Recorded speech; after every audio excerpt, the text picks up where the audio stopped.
Okay, this is the practice problems for section 7.1. You should have already done the notes for 7.1, those Foursquare notes, and I would like you to have tried these problems before going on with the video, and then I'll go through each of them and see kind of how you did with them. So as we look at this first problem, it says suppose that the probability that an event will occur is P. Let A be the probability that the event will occur 5 times in a row. Well, remember, if we want the event to occur 5 times in a row, we have to multiply the probability times itself 5 times. So if I'm going to write an equation for that, for A in terms of P, that is, what I'm going to do is I'm going to say that A is equal to P raised to the 5th power. So we have a power function. Next it says prepare a table of values for P between 0 and 1 and draw a graph of that. So let's take a look at this using our graphing calculator, and then we'll kind of come back to how we can translate that to our paper. So on my graphing calculator, I'm going to start by getting get a new graph on there, and then we want to get our window settings. Well, I want it from 0 to 1, so when I do my window settings, I'm going to set x min at 0 and x max at 1, y min at 0 and y max at 1. Okay, so we're in that first quadrant and we're just going from 1 to 1. So that's what we want to see on our graph. Then what I want to do is I want to enter a new function. So it's f2 of x. Well, it doesn't really matter what you have, probably f1 of x. But I'm going to enter it. Now, I know I use p, but since this is an xy axis, I'm going to have x to the 5th power. Okay. And when I go ahead and graph that, get an idea what that looks like.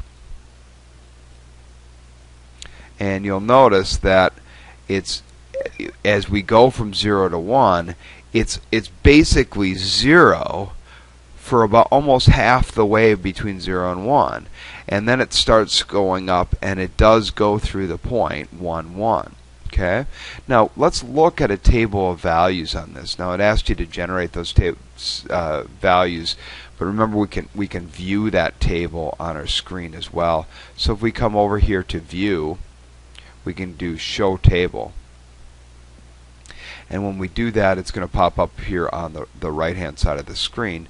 Now right now it's going up by 1s. Okay, we want to go up by 0.1 so we can kind of see what's happening there. So what I'm going to do is I'm going to go to menu, table, and then edit table settings. And what I want to do is, instead of going up by 1 each time, I'm going to go up by 0.1. And then I can go ahead and, in terms of my table starting, I want it to start at 0, so that's perfect. So I'm going to hit OK on that. And now you'll see that my table settings are going up by 0.1 instead, which is what we're looking for there. Now I'm going to just kind of move this over so I can see that a little bit better. So as you can see, these are the values. If you look at 0, 0.1, 0.2, etc., really small. It's not until we get to 0.9 does it get up to 0.59. So when we take a number that's between 0 and 1 and raise it to the 5th power, it's going to be a pretty small number. Okay? But once we hit 1, that's when it starts to really take off and get large very quickly.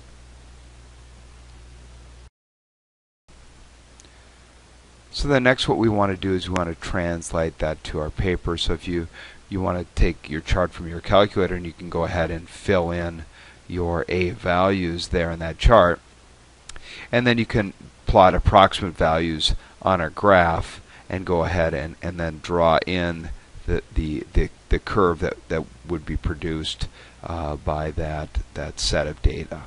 Okay.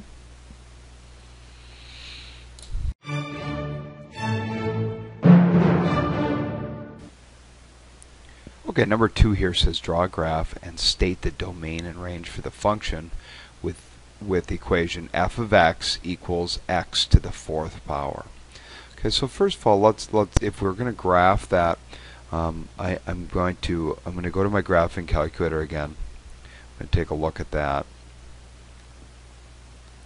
and I'm going to enter that equation in my graphing calculator in the equation line here.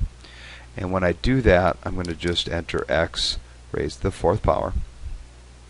If I go ahead and hit enter, you'll notice that that graph once again is going to go through 0, 0. It's going to go through 1, 1, 1 and negative 1, 1. But those are the only integer values that are going to be on my graph. You'll notice that in the window that you have there, it's going to go off the graph before the x value is 2. So when you go ahead and graph that on yours, make sure that you do that. Okay. Now I want to show you that by looking at the table again. Okay. So if I view show table, you'll notice that and I'm looking at integer values here. The only integer values that are going to be on my graph are going to be negative 1, 1, 0, 0, and 1, 1. As soon as I get to negative 2, the value of my function is already up to 16. And as soon as I get to 2, the value of my function is already up to 16.